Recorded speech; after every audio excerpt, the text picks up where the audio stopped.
Jeff Grace from Excel with Grace and Jeff Grace Yoga joins us today. Jeff is an experienced swim coach who's coached at the highest levels, who's built swim clubs and worked with swimmers and triathletes for the last 20 plus years. Today, we talk with Jeff about his time in coaching, his career as an author, and his wellness journey, as well as him being an advocate for mental health. Welcome, Jeff. Thank you. All right. Yeah, man. So the other caveat I will bring out there is Jeff is the staunch Bruins fan, but I also think that one of the things that you see about a Canadian cheering for a U.S. team is that they're probably how do I say this? They're probably fairly well tuned in to the sport and the details of the sport, and there's a passion behind it, right? And that really kind of sums up Jeff. What we're going to get into today is Jeff's history as an author, his connection with swimming, and really Jeff has a very intimate connection with the sport of swimming, and is very passionate about it. And we're just kind of going to dive into that. So with that said, Jeff, your story starts in Ontario. How far do we want to go back? Well, let's start with so if according reading your bio, so the shoulder injury happened in Regina or in Ontario? Yeah, so my swimming journey started in Regina. Okay. I swam for the Regina Optimist Dolphins from 8 to basically 15 years old. Got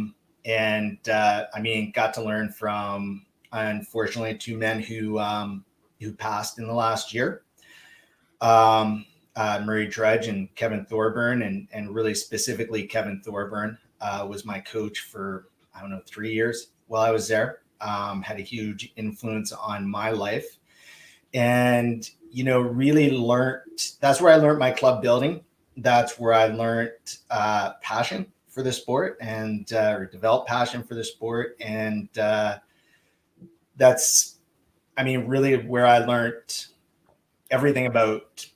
Not everything that I would say take into my coaching now, but definitely where the foundation was laid, being able to, not only swim with that team, but excel with that team and just learn what developing a culture is, and seeing a team in, as Kevin liked to say, and this is a note to him, but the mouse that roared, in a team from Regina that could go and end up being the best age group team in Canada. Yeah, and for those that don't know, at that time, Regina was quite the swimming powerhouse, and for a number of years, outside of areas like the West Island of Montreal that played host to the Point Claire Swim Club, or as Vancouver was emerging, and so on and so forth. But Regina. And of course Calgary at the time.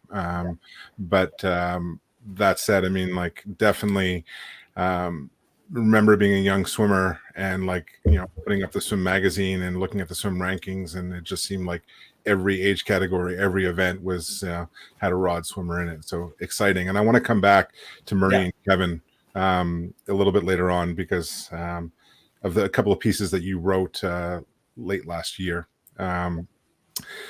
From that point forward, you moved west. So was it purely swimming? I know that you attended Douglas College to attain a degree in coaching. Was that the main driver to bring you west? Yeah, I started my coaching in Toronto, and I had great experience with my first coaching job being at the Dorado Stars with Rob Wallenius. Talked about another person with a lot of passion, and learned a lot from him. And at that point, I went off to Laurentian University to study kinesiology with in mind that at the end of it, I did want to be coaching. And a year in Sudbury was more than enough for me. And the draw of the West Coast was a wonderful thing. But the biggest thing that drew me out was Douglas College, in the way that program gave you the opportunity to have mentors or apprentice under different coaches in the area. And especially at the time, the coaches that were around that I had the opportunity to mentor under were great. So I got the college education, the coaching diploma, which was a really unique program at the time. And then I got the practical experience with being able to have fabulous mentors. And is that program at Douglas, is it still being offered? Yeah, it definitely is. Yeah. Awesome.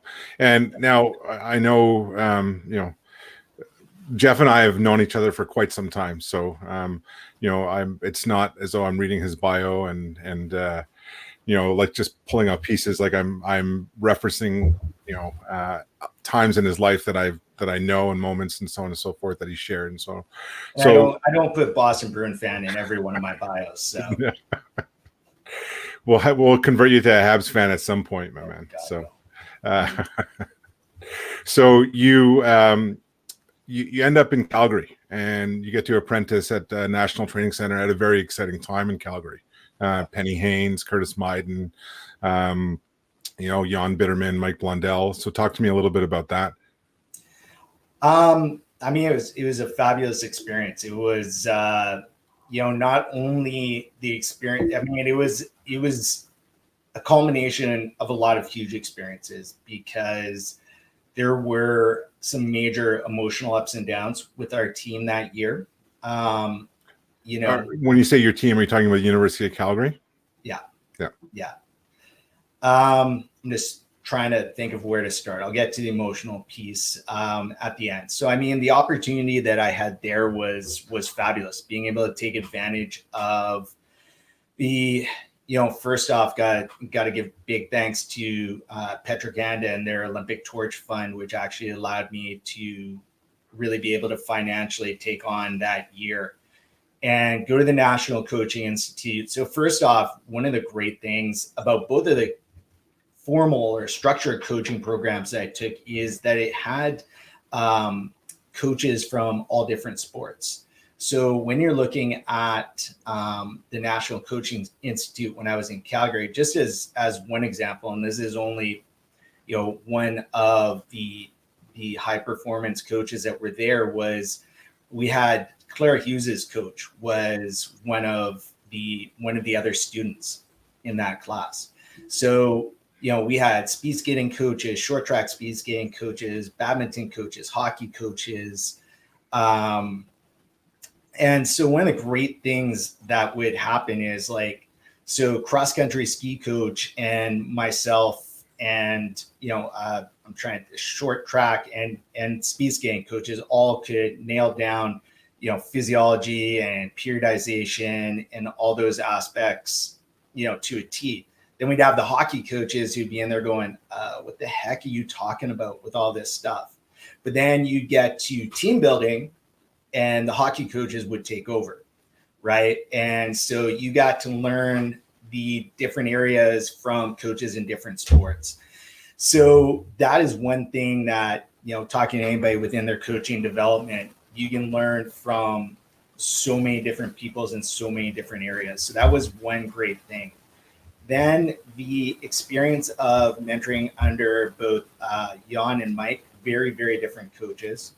Also got to work with, the other coaches in the program. So Bill Humby, Dean, everybody in the program, I got exposure. Was that Dean Bowles? No, that was Dean Schultz. He's actually, I believe he might still be, not sure, president of Swimming Alberta. Okay. And so that experience was incredible. And Jan gave me some great responsibilities at times. One funny story that I like to tell, I went there at, I guess I was 24 when I first got there. So I was not, I'm trying to think. I mean, I was going to say not removed too far in age. I mean, Curtis is older than me. So I went in there, and within the first week, Jan's like, okay, we're going to go to the Canadian Swim Coaches Conference, and you're going to take the group for a couple of practices. And so when can't remember if it was a Saturday morning or a Friday night, and Jan left me with the most boring practice in the world. It was like 6 1000s. Now they had a little bit more to it than that, but it was 6 1000s.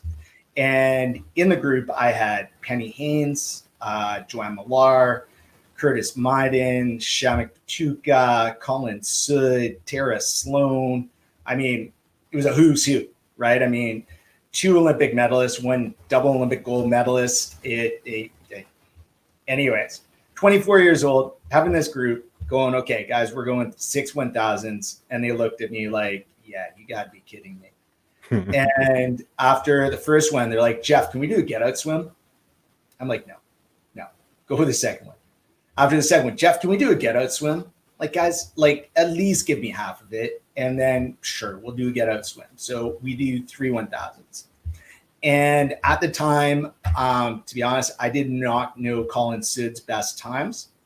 And he's the one that we got up to do the get out swim. And I may have made the time a little bit easy.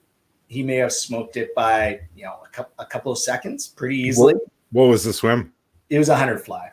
Okay. It was a 100 fly. And to be honest, I can't remember the time that I gave him or what he went, but he killed it. And so I was a little nervous with just having given them a get out swim.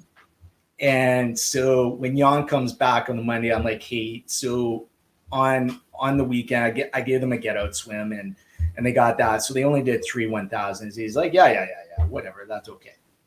So that was morning practice. I come in at night, and when I step on deck, I pass Jan. Jan looks at me and goes, you?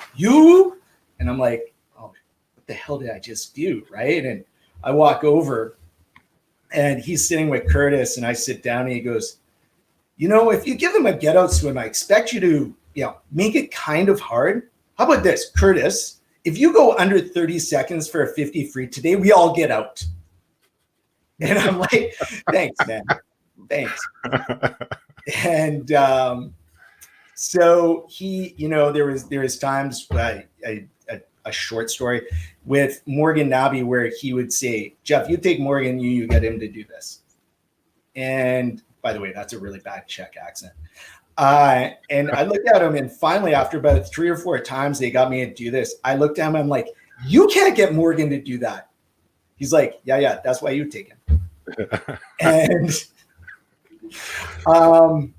so then, I can't remember quite when it was, probably January.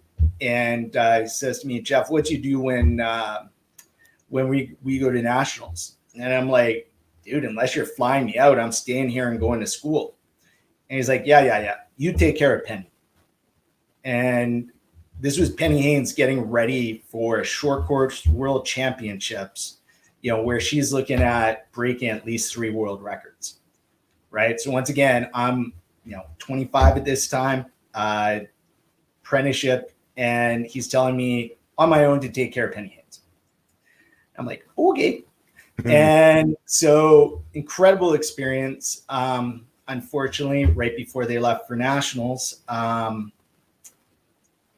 of our teammates, Tara Sloan, got in a single car accident and ended up in a coma. And so basically from the team, there's only about 3 of us who were still in town. Tara was actually dating a very, very good friend of mine at the time. And with Penny is a deeply religious person. And, she was spending hours at the hospital every day. And so that week, without going too far into it, was one of the biggest learning experiences I ever had. And unfortunately, Tara passed, at the end of that week. And it was, obviously extremely hard, and having to work with Penny through that, because like I said, she was at the hospital supporting Tara's mom in a huge way, and obviously being there for Tara as well. At the same time, her best friend from Sri Lanka, who she only got to see like maybe once a year, was in town, and only in town for a short period of time. So, that was some of the real first times that I got to experience, the art of coaching. There was one time when Penny was supposed to go to Banff with her best friend, and she's like, you know what, Jeff, I've got to come to practice in the morning, and then we've got night practice, and I want to be at the hospital, and we're just not going to go. And I looked at her and I'm like, if you step foot on this pool deck, I'm going to take kickboards and throw them at you until you leave, because you need to go and have this time with your friend. And then, and obviously supporting everyone in Tara's life is all the things that I just said are more important than being in the water, especially being in the water for one day. And this was also at the end of this week, not one of the times, it is the time that I gained the greatest respect for Jan, and really understanding how he understood the whole big picture, and kind of how grateful he was for the opportunities he got. At the end of that week, Penny and I were on deck, and Jan came in after being at nationals, and we were talking, and Penny goes, Jan, yes, Jeff's a really good coach. He's like, yeah. And she goes, no, I don't think you understand. Jeff's a really, really good coach. And he goes, yeah. But now he's got to find a swimmer. If it wasn't for you, Penny, I'd still be some schmuck in Nebraska.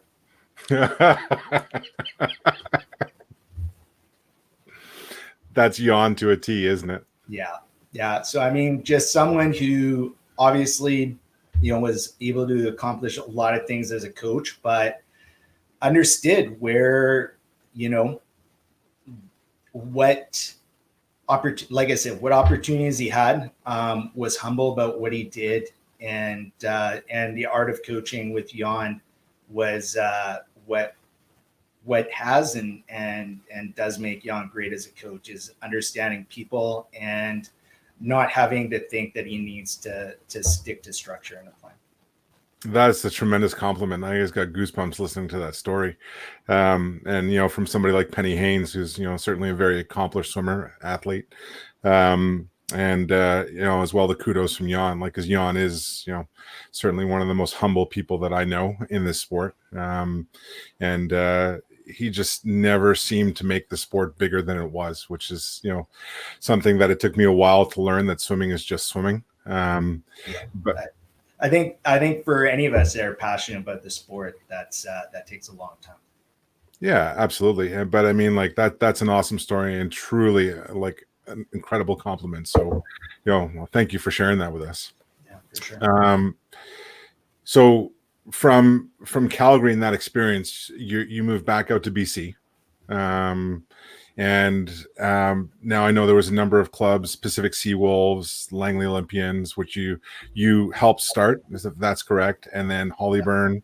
And your career as an author, where, because you've been intimately involved with swimming, and I say that because what you've written about the sport and people about the sport through mediums such as Swim News Magazine, now Swim Swam, and several other publications over the years, it shows a dedication to the sport, truly being a student of the sport, truly being an ambassador of the sport, and also not being afraid to kind of include your personality in your writing.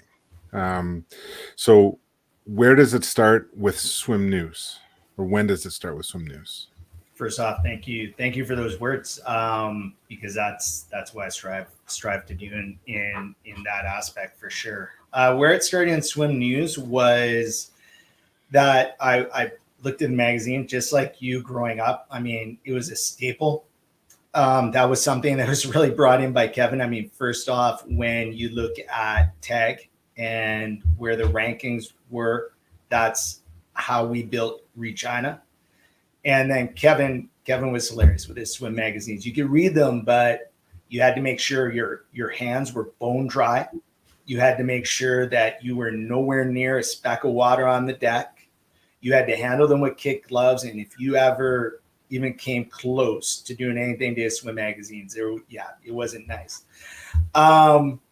And so I had a great affinity for the magazine, but I looked at it and just, for me, it had gotten away from anything that really gave age group swimmers something to really relate to and to learn from.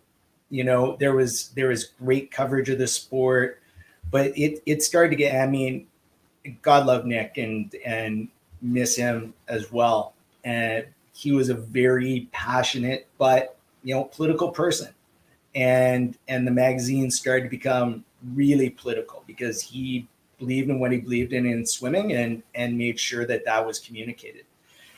And I went to, I think it was Marco, who was co-owner of Swim News at the time, and said, like, listen, I've got these ideas. I have no idea if you'd be interested in looking at them and whatnot. And just basically articles that were meant to both teach and motivate, you know, kind of, I was looking at like 12 and unders, 14 and unders.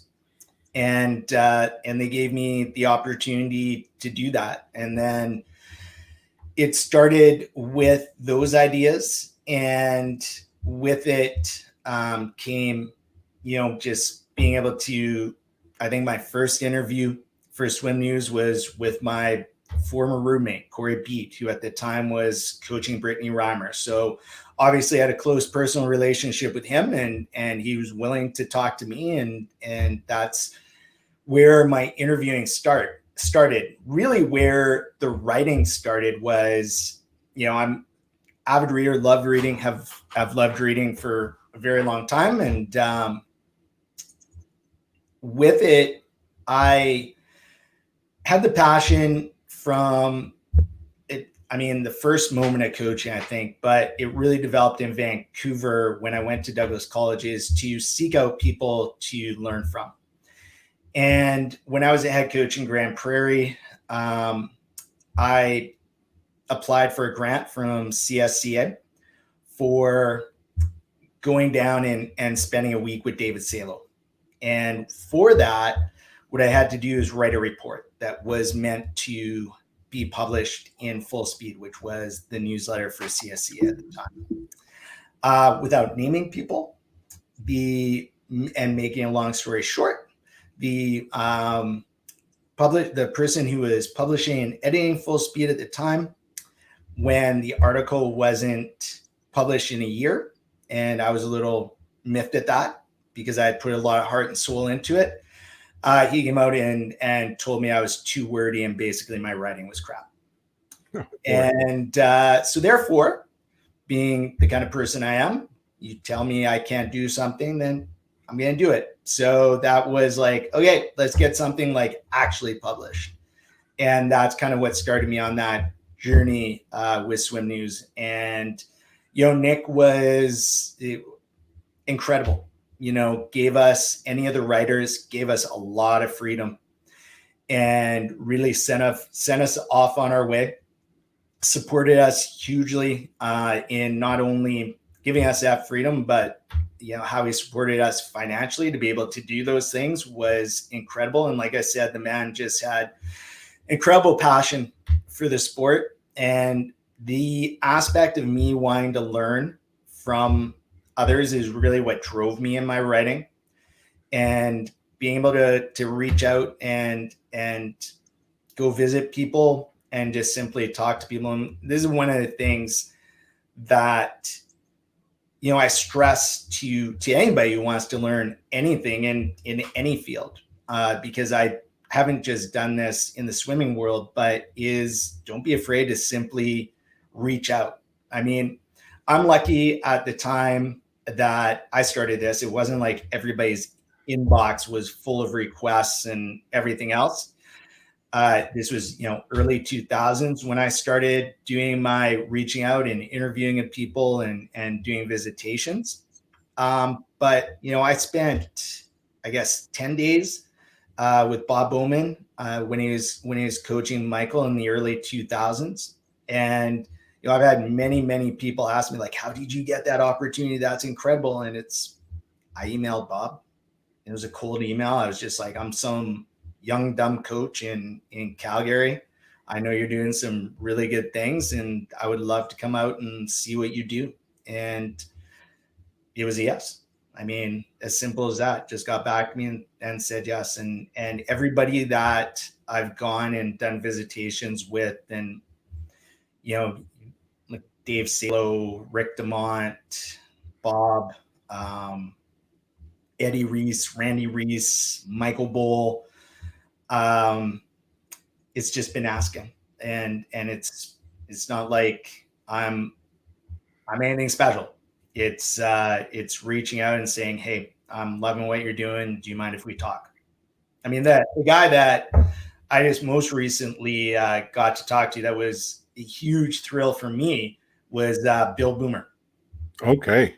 Yeah, and that's, once again, I got his contact from Matt Friedrich from Tennessee, and emailed Bill. And once again, like I said, I was just some guy out of the blue. He had no idea who I was, and asked him if he minded talking, and said, yeah, just give me a call. And I mean, man, I had a 2-hour conversation with him.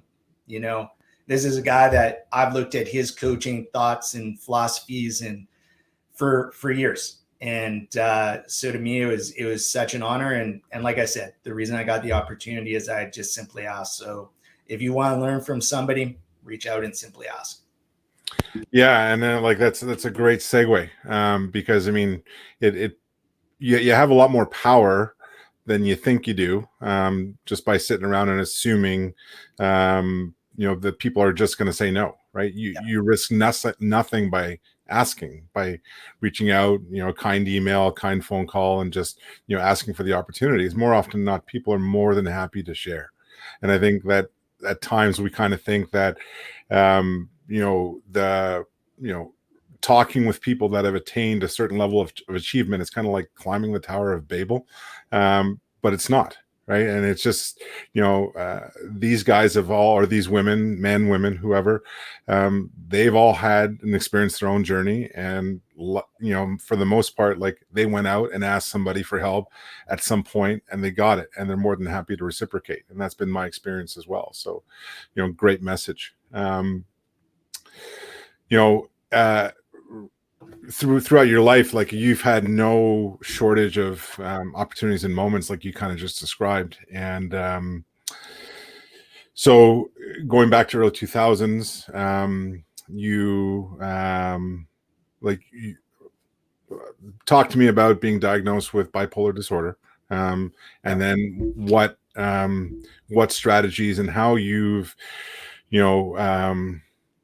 what you've done to make sure that you can lead the life you lead right now. Because I know that, well, let me go back a step. So, taking you out of the picture, just mental health in general, for a long time, we've dealt with the stigmas of mental health, and people suffered in silence. And it's only been recently that it's come to, like, sort of the forefront of popular culture, if you want to call it that, and where people feel it's okay to talk about, and it's okay to deal with. And it's kind of really given people permission, to seek the help that they need and the support that they need, and so on and so forth. So,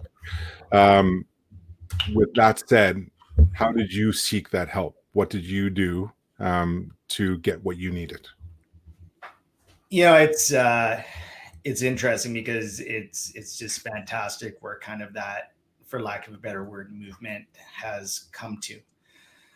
I kind of self-identified pretty early on what was going on. I remember came out of a room one night in my apartment when my cousin was sleeping on our couch, is when I was actually living with Corey. And I just come off kind of a hypomanic phase that, at the time, I think I was working full-time as the assistant head coach at Pacific Seawolves, and you know how demanding Brian is. I was also the co-founder and assistant director of Langley. I was full-time at Douglas College. I was climbing 4 times a week, and I worked part-time at a rock climbing gym. That's not healthy. Simultaneously. Wow. Yeah. And during my hypomanic phases in my life, I mean, 2 to 3 hours of sleep is no big deal and can go on, with that for a month. But obviously that has its repercussions because it does. And I was starting to go down. Again, I came out of my bedroom at one point and I just look at my cousin. I'm like, do you think there's like history of mental illness in our family? And she was basically, you think? And I was like, yeah, I think I'm bipolar. And, really I identified that, but it took a long time to, be willing to go and get it diagnosed. And I did that in, I guess it was 2001. I came back to the University of Calgary as a varsity coach and the manager of the team. And I had a breakdown at work. I mean, I came to a point where I got maybe a sentence out of my mouth before I was crying uncontrollably. And I was extremely lucky at the time that, number one, I had supported the university after going through the National Coaching Institute. Person Kimberly Amaro is a tremendous sports psychologist, and I was able to go down to her office and literally, cry on her shoulder.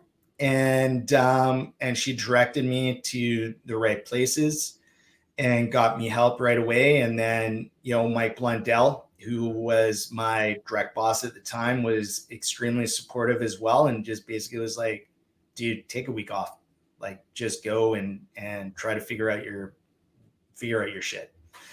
And, that's when I got diagnosed as bipolar 2. And I guess went on a first round of medication. And after that, stopped after a couple of months with the medication. Didn't, number one, was a little bit of denial. Number two, just didn't want to be medicated. And, then about a year later, I just, knew I needed to be proactive with what was going on. And that was, the start. I started seeing a therapist. I went back on my meds, and it was really good for the end of that year in Calgary. I then moved to Vancouver, and specifically in Langley, where there was not the greatest support system. So struggled quite a bit. And when I say not greatest support system, not meaning in friends in that way, but in the way of the medical system.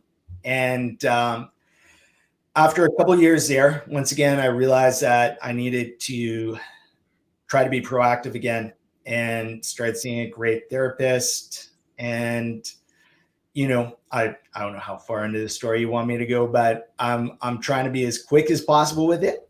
And I ended up, when I moved to North Vancouver to take over the Hollyburn job, after, I guess, a couple of months in that position, I went through the same experience I had in Calgary, where there was, I could get a couple of sentences out of my mouth at work and would be crying uncontrollably again. And once again, I was tremendously lucky, and I can't stress that enough, how grateful I am to the people that have been in my life and how lucky I have been. My boss at the time was extremely supportive, and the same thing, like, take a day or two or whatever you need to try to figure this out. And it eventually got to where I had to go to the hospital in on Boxing Day of 2005. Or 2000, anyways, it doesn't matter, 2005, 2006. And I ended up in a psychiatric care facility for 3 weeks. And it was the city of North Vancouver has, once again, super lucky that I was living in North Vancouver. The system that they have here and the way of support has been incredible, and I don't know what I would have done without it. I got taken in there, was able to be part of a bipolar support group, which has been a huge thing in my life. And, that was really kind of the turning point in everything for me in my mental health journey. And it's definitely not been smooth since then. There's definitely been a lot of ups and downs. And really until I took, and this was a forced time to take a medical leave from coaching. One, because I had to have spinal surgery that was a result of a car accident, and then two, because of mood fluctuations. I was once again lucky enough to have health insurance that allowed me to be on medical leave for an extended period of time. And literally what I did was I'd go to a coffee shop every day. I took out, I don't know how many books on bipolar, how to deal with depression, how to deal with bipolar, coping strategies, different mechanisms. And I'd go to that coffee shop for hours each day and just study it. And so yoga has been a huge part of this journey, and the aspects of mindfulness. And that's actually been a huge part of my journey since about 2001. And so that's one thing. Now getting to the actionable things you asked me about.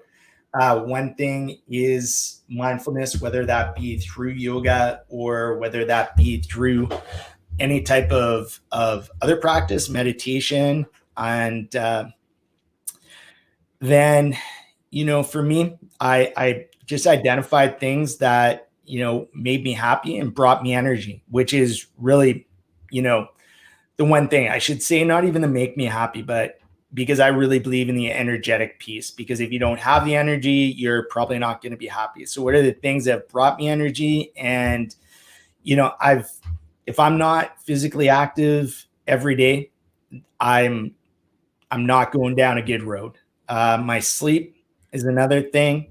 Really try to take care of. I can't say that I'm great at that consistently, but it's something I know that is a huge part of my wellness plan. So when you look at it, I put together a structured wellness plan. My coaching came out in me, and I actually did at one time a periodization of mental wellness and coping strategies. So, I mean, for me, when you look at it, the things that I try to do on a regular basis that help me is yoga and a mindfulness practice, making sure that I am active every day. And with that, doing things that I love to do in active ways. Doesn't always have to be working out, but making sure I'm moving and being active. Then the sleep piece, when I'm on top of things, journaling, and my journaling in the morning, which is another aspect, another thing that I think is huge towards my wellness, is simply writing down 3 things I'm grateful for, and then really kind of feeling what emotions that musters up within me. That's some scientific stuff that proves that that's what actually kind of hits stuff in the brain. And I haven't gone off my meds in since 2006, really. And another thing that I'm challenged with is narcolepsy.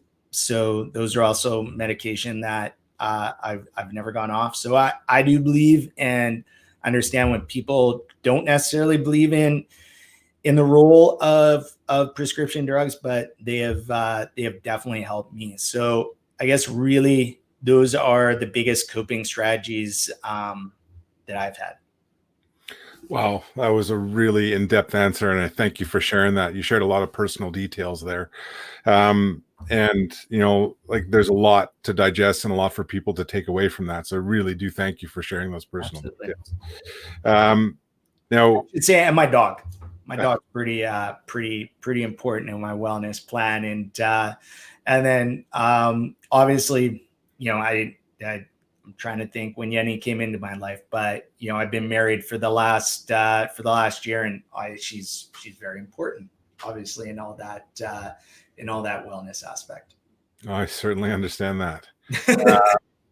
And you touched on, okay, so I just want to go back and kind of break down some of the things you talked about. So you mentioned a few things in there. So, and really, there's a pattern there, Jeff. When I kind of listened to your story about almost.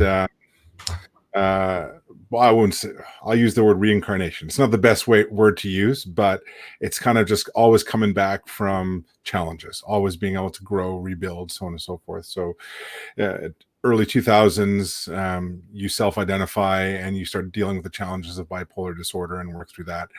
Around 2010, you end up in a serious car accident. Like, it was bad. And, so the things that you could do and maybe I'll say things you could take for granted prior to that, a lot of that stuff kind of just disappeared. From those ashes, the phoenix that rose was this phenomenal idea around balance, well-being, mental health, centered in yoga, and which you really embraced. And when I say really embraced, I mean, like, you've built a fantastic image for yourself, fantastic service that you provide to people of all ranks of life, all ranks of sport, and the respect that you've gained through the years as a coach, as an author, as a person. Like, people are welcoming you into their clubs, their organizations. And what I'd like you to talk to me a little bit about is from your experience, you've poured all of this into your you as a yoga personality, let's call it, right? And you have a wealth of experience, the experiences you've lived through, worked through, persevered through, and so on and so forth. So looking back on what you've gone through, looking back on the progress of sport, because I mean, you and I we've been in sport and swimming you've definitely been in it longer than I have. But that said, we've been in the sport for a long time, the sport of swimming specifically, for a long time. Yeah. And things have changed, progressed, and so on and so forth. If I could ask you to go back and think about some things that you've learned over the course of your journey, that you would say to Jeff Grace in 2001, do this, don't do this, stay the heck away from that. What would that conversation look like? Yeah, it goes back to something that, you said when I was, talking about University of Calgary experience and what Penny and I that week, that really was a hell of a lot more than swimming. And that's the biggest thing is, I would tell my younger self that swimming is just swimming. And that's all it is, something that I love and something I love about yoga and hope that people get from my teaching of it is the saying of, you can take what you do seriously, but never take yourself too seriously. And I can say, without a doubt that I took myself way too seriously for too long. And I'm definitely not over that quite yet. Probably never will be. But at the same time, I believe that, I have learned a lot in that area. And that's the biggest thing that I'd say to my younger self, because I tied my complete identity up in my coaching, and it wasn't healthy. It was to the detriment of not only my physical health and my mental health, but it was a detriment to a lot of relationships in my life and to a lot of fulfilling things that I missed out on because I thought I had to do A, B, and C as a coach. And I thought I had to do this and that in my career, and never thought balance was an important thing. Always thought that I would lose. And this is one of the things with dealing with the bipolar aspect is I always thought at the beginning that if I went and tried to temper this side of the hypomania that I experienced. I'm very lucky that I've never experienced anything past a hypomanic state. And is that I would lose something from my coaching. I would lose some fire, that I would lose some passion, that would be gone if I tempered that side of myself. And that's not true. But that's what I was scared of. And so really taking myself too seriously as a coach and tying up my entire identity into that was something that was not good in any way, shape, or form. So that's the biggest thing, because I think that if that attitude or that wisdom was there at that time, that affects everything. You know, it looking at in life, I think that if you try to identify the things that are going to have the most impact on every area of your life and take care of those, then that's the way you should go. And that is the biggest thing that I think if I had that wisdom and followed that wisdom at that time, then it would have been, it would have made a lot of positive difference in a lot of ways, you know. And just one, hopefully people will find this funny, but I was in my therapist's office a couple of years back, and I can't remember what we were talking about, but I stated something, and she smiled and kind of nodded, and she's like, "You're learning?" I said, "Yeah, I'm getting wise." And she's like, "Yeah, now you have to actually do all that." I said, "Nobody said I was intelligent. I said I'm wise." That's awesome. That's great. So along the same vein, you know, not to put these things in silos, but can you separate results from experience, or results from, achieving an exceptional result versus enjoying an exceptional experience as an athlete? Can you separate them? And as in the shoes of an athlete, is it worth sacrificing one for the other? Would you sacrifice the totality of an awesome experience for, the effect of a result? You know, I mean, what you said about the silo aspect, I don't know why you'd have to sacrifice one for the other, right? Like, yes, many of us, including myself, have that outlook at times. Still, I mean, I talk about my past self, but by no means am I, once again, intelligent. But it's Don't sell yourself short. Okay, follow through.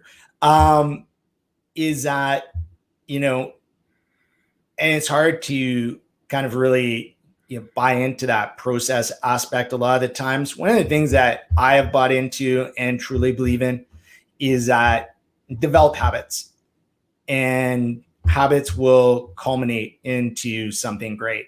You know, I was watching a documentary actually on Tony Robbins yesterday while on the bike, and something I love that he said is that we all overestimate what we can do in a year, but we all underestimate what we can do in a decade. And if you focus on those habits, you can't help but have greater experiences. And it's a culmination of your moments that are going to wind up creating success and creating happiness. And once again, if you're developing great habits, and I'm also going to give an ode to Kevin Thorburn again. One of the things he always said was, you're always developing habits. Are you developing a good one or a bad one? And when you do that, I think you're going to gain the experience along the way, and you're also developing the skills that are going to make you successful. Are you always going to, get what your definition of success is? No, right? But we're I always, when talking about control, lightly quote, one of the tremendous movies of the past century, Days of Thunder, Hopefully everybody got my sarcasm on that. And if you're too young to know Days of Thunder, it's a really cheesy car racing movie with Tom Cruise and Nicole Kidman. But anyways, at one point, Nicole Kidman loses it on Tom Cruise. And like I said, roughly quoting, said, when are you going to grow up and realize what the rest of us have, that control is simply an illusion? Right. And well placed. Yeah. I mean, so it's that culmination of moments. And if you can develop the habits to have better moments, then, you know, you're moving in the right direction. That's awesome. So, I mean, like, I've truly appreciated this. It's been really insightful, Jeff. Thank you very much. I want to end off by just kind of summarizing, not summarizing, but looking at, the totality of an experience of an athlete, and, from a kid jumping in, whether it's soccer and kicking a soccer ball for the first time at 4 years old, or jumping into the pool for the first time at 6, and where they may end up as a youth adult, into masters, adult leagues, and so on and so forth. There's a lot of things they're going to experience along the way. And you talked about habits, and you talked about all those necessary kind of tools and things to learn. A lot of that stuff happens outside of sport, but a lot of the stuff that you learn in sports supports that. Right. So maybe end off, if you can, by just talking to me about your thoughts on the lifetime experience of an athlete, and how our experience in sport can support our experience in life, and how our experience in life can aid our development in sport. Well, I mean, once again, it's that holism, right? So, yeah, I mean, I think you put it exactly right, that everything is going to influence everything else. I think as coaches, we have a responsibility to build an environment where an athlete can thrive as an athlete and as a person. One of the biggest things that I feel someone can gain from sport, and this is something that they can take across to all areas of their lives, is understanding the difference between person and performance. And to me, that's actually the absolute biggest thing that, I strive and desire people get from my coaching, is understanding that, you have a bad performance and I'm going to get on you for it. Trust me on that. But that's not you as a person. I've always said to athletes that, I'm going to, like I said, once again, I'm going to get on you for something. And I'm going to say, you've done something, but I ever say you are something, you have every right to stand up and tell me what I've done, right? No matter what, rant, if I'm talking just like this, or if I'm a little bit more intense, you have every right to tell me to stop and tell me what I've done. And I want to say that's only happened once, thank goodness. I'm kind of embarrassed to say it's even happened that once. And it's happened to all of us. So yeah. But it's I think that's the most important thing, because everything we do, we have to understand that. And that's going to be where we also are open to accepting feedback and learning and growing. Because if we take everything that we're told personally, we build up a wall. And then also the other thing, maybe we don't build up a wall, maybe the wall is down, and then we don't develop any self-compassion. And if we have a wall, or if we have no self-compassion, or if we have a combination of both, then growth is going to be really hard. And for me, those pieces, and that's one of the pieces I think yoga and mindfulness brings in for anyone, but something that I hope that I can bring to specifically the swimming world, is that piece of self-compassion. Because we're so used to, beating ourselves up because we're not somewhere, we haven't performed in some way that it's number one, it has a detriment to your mental health, which is the most, I guess, impactful or most powerful thing. Number two, it's not going to help you performance-wise in any way, shape, or form. And, I've learned a lot of stuff from, I want to give a shout out to Samantha Livingston, and I'll give you her details for the show notes. And she was an Olympic gold medalist for the US on the 4x200 relay in 2000. And her mission is to really affect in a positive way as many athletes' mental health as possible. So how she's going about that is offering mental health first aid, which is an incredible thing that I would recommend everyone to look into, but mental health first aid to coaches. So when she looked at it, and we talk about, that aspect of finding something that's going to influence the most in your life, she looked at it and went, you know what, how am I going to influence the most athletes? Well, if I educate the coaches. And,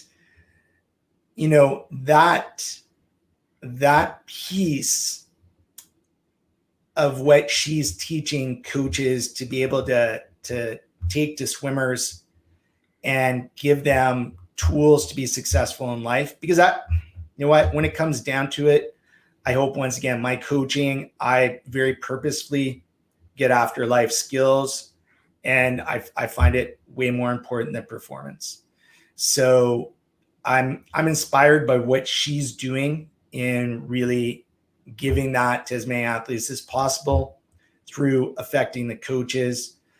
But, once again, I think that separation of person and performance is going to be that piece that affects everything else in a positive way, and that rebounds back and forth, right? If you can go into an exam and be okay with getting whatever mark you get, you don't take that as, oh man, I'm dumb. Or even on the other aspect of getting too cocky, right? That you realize that you've got a center, you've got a core that you should believe in, and the performances are going to be good, they're going to be bad, but nothing takes away from that core that you should be believing in. That's brilliant. That's really, really good. I really like that answer in terms of, being able to, I think, like the term you use was self-compassion, and employ that. And it's really something that it's not as easy as just saying, I need to employ, self-compassion. And from a society point of view, from a cultural point of view, it's something that I think we need to offer others to help them learn, and receive in turn ourselves to help ourselves learn. So really, really good. I've really enjoyed this time, Jeff. Really thank you for that. If people want to find Jeff, if they want to find you and your services, where's the best place for them to go? What's the best place for them to get in touch with you?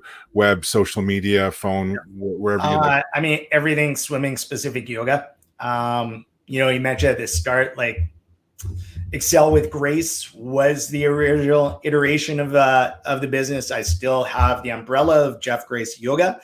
But where I'm primarily active is in the side of business, which is swimming specific yoga. So my website is swimmingspecificyoga.com. Facebook, the business page is Swimming Specific Yoga. You can also, I've got an active community page. It's a private group. And you can find out how to become involved with that on just the business page or my personal page on Facebook. And then trying to get better at Instagram. I am there, and hopefully getting better at it. So those are the places people can reach me. And also, the email swimmingspecificyoga@gmail.com. And I'm more than happy to answer questions and love hearing from people. So please feel free to send me a note.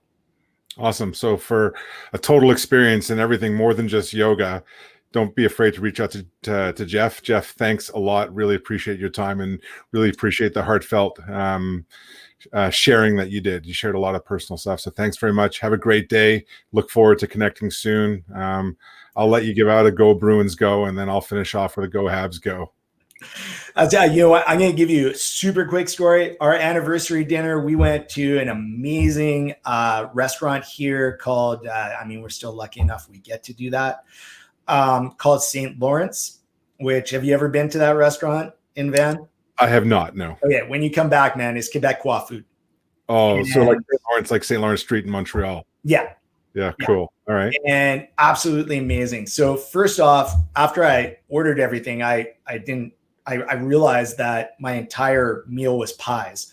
Like tortillas. Yes. Well, the appetizer was, I had a mushroom ragu in a pastry.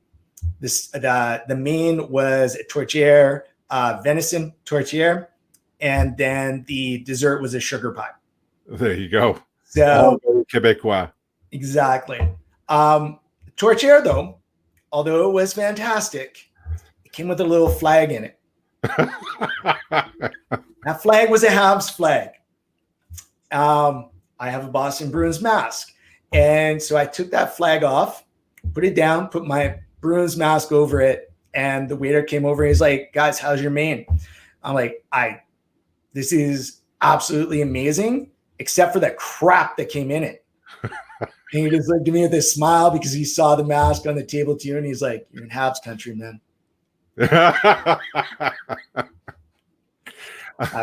Damn it. Awesome. Well, I tell you what, you should definitely not go check out Frenchie's on Main Street, because they definitely do not have a massive Habs presence inside their restaurant, and do not have the only place to get really good poutine. Well, that's not true. A good place to get really good poutine in Vancouver. So you're saying that I should go in with my Bruins mask? Well, the owner may sit down and have a talk with you if you do that.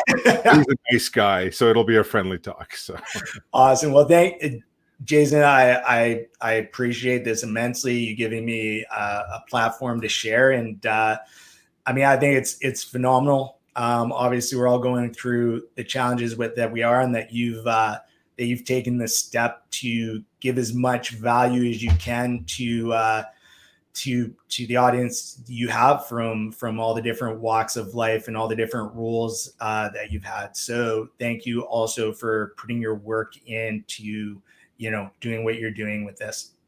Thanks a lot, Jeff. It means a lot. You have a great day. All the best, and look forward to connecting soon. Sounds good, man.